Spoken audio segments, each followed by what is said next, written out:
ममता की बहू शुचि हर बात पर चिक-चिक करती, जो ममता को बिल्कुल अच्छा नहीं लगता।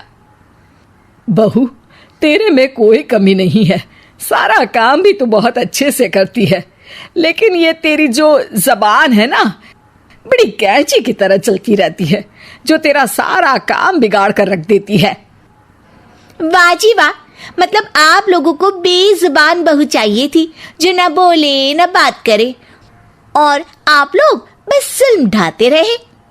तभी वहां क्षितिज आ जाता है। अरे ऐसा क्या जुल्म हो रहा है तुम्हारे ऊपर? माँ सही कह रही है, मैं खुद तुम्हारी चलती जबान से परेशान हो गया हूं। अब तो शुचि का पारा 7वें आसमान पहुंच जाता है। वाह जी वाह, अब आप भी, क्या नहीं किया मैंने आपके लिए, अपना सब कुछ दांव पर लगा दिया, लेकिन आप भी अपनी माँ की जुबान बोलने लगे। अरे यार, कैसी बात बोल रही हो? माँ की जबान, बीवी की जबान, अरे मेरी तो कोई जुबान है ही नहीं जैसे। देखो शुचि, माँ से बुरा व्यवहार मैं पसंद नहीं करूंगा। अब क्या था, माँ के सामने अपनी हुकूमत कम होती देख शुचि को माँ से नफरत होने लगती है। अगले दिन शुचि माँ के कमरे में जाती है। माँ, ये लीजिए गर्म पानी। पानी रखकर वो चली जाती है, लेकिन जैसे ही माँ गरारा करने लगती है, हाय रे, मैं तो जल गई। अरे पानी इतना गर्म क्यों दिया शुचि? मेरा तो पूरा का पूरा मुंह ही जल गया। वाह, मजा आ गया, लग रहा है गर्म पानी ने अपना काम कर दिया, अब और लगो ना मेरे मुंह। शुचि, माँ के चिल्लाने की आवाज आ रही है, और तुम कैसी हो कि जाती भी नहीं, देखती भी नहीं कि माँ को क्या हो गया। आवाज तो आपको भी आ रही है, जा तो आप भी सकते हैं, लेकिन नहीं, शुचि ने तो जैसे सारे काम का कॉन्ट्रैक्ट साइन कर लिया है तुम्हारे परिवार से। ये कहकर शुचि माँ के कमरे में जाती है, लेकिन जैसे ही वो कमरे में घुसती है, माँ जल्दी से शुचि को पकड़कर खींच लेती है और ऊपर एक बड़ी सी छिपकली गिरती है। शुचि छिपकली देखकर डर जाती है। हे भगवान, ये छिपकली मेरे ऊपर गिरती तो मैं तो मर ही जाती। हाँ बेटा, मैं जानती हूँ कि तू छिपकली से डरती है, और समय पर मेरी नजर पड़ गई, ऐसे मेरा मुंह जल गया है। प्लीज कुछ कर, रहा नहीं जा रहा है। शुचि को अपने किए पर पछतावा होता है और भागकर सास को बर्फ देती है। ये लीजिए, इसे मुंह में रख लीजिए, और गलती तो वैसे आपकी भी है, चेक करना चाहिए था ना आपको कि पानी कितना गर्म है। अरे 7 साल हो गए तेरी शादी को, तब तो चेक नहीं किया, अब क्यों करूं? वाह जी वाह, यहाँ भी मेरी ही गलती है। अरे इंसान हूँ, मशीन नहीं जो हमेशा सही रहूं। अच्छा, आज मैं दोपहर में सहल के घर जा रही हूँ, अब इसे बता देती हूँ। अरे हाँ हाँ, जाना, मैंने कब मना किया है? पता है नहीं किया, लेकिन बच्चे, हाँ हाँ, जैसे तू हमेशा बच्चों को साथ लेकर जाती है, मैं देख लूंगी ना। शुचि तैयार होकर सहेली के घर जाती है। अरे वाह शुचि, तेरी ड्रेस तो बहुत अच्छी है, तू ऐसे कपड़े पहन कर निकलती है तो तेरी सास कुछ नहीं कहती क्या? दूसरी सहेली बच्चा संभालती हुए कहती है। अरे सूची, सही है, तू एंजॉय भी कर लेती है लाइफ को, और बच्चा सास देख लेती है, तेरे तो मजे हैं भाई, मजे। अरे मजे कैसे, जब वो बोलती है ना तो बड़ा ही कड़वा बोलती है। रहने दे, अच्छा चल मैं जा रही हूँ, डिनर भी तो बनाना है ना। शुचि ये बोलकर वहां से चली जाती है। घर आकर देखती है कि माँ बच्चों के साथ खेल रही है। आ गई बेटा? आना ही था ना, खाना कौन बनाएगा?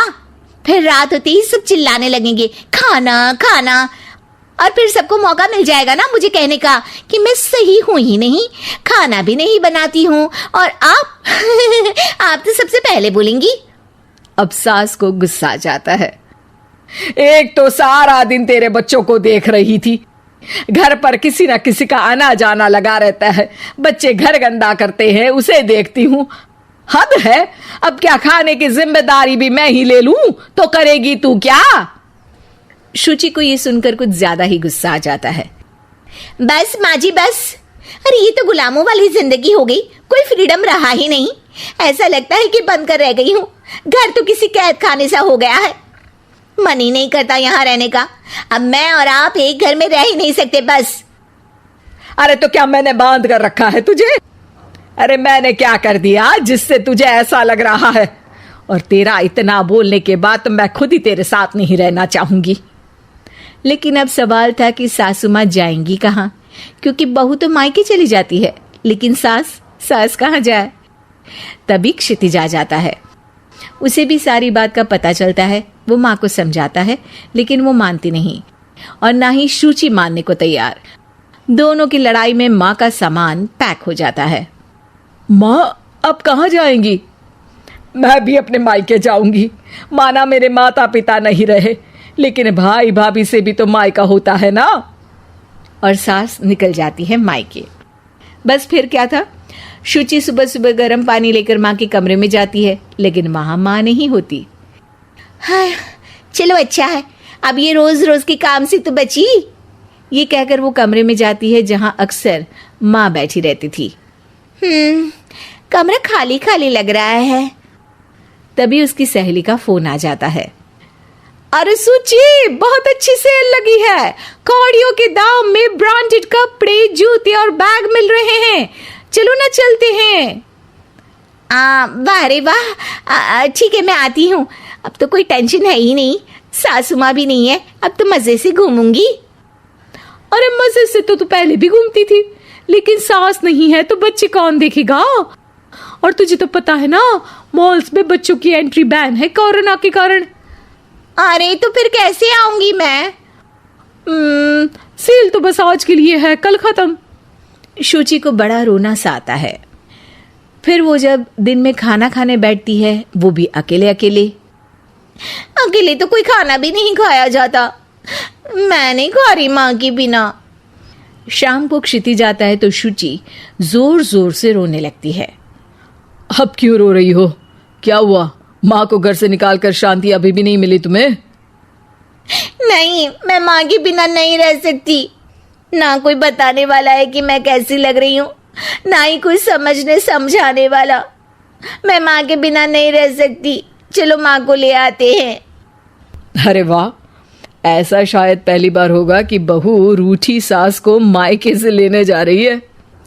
दोनों सास को लेकर घर आते हैं और अगले दिन से फिर वही शुरू।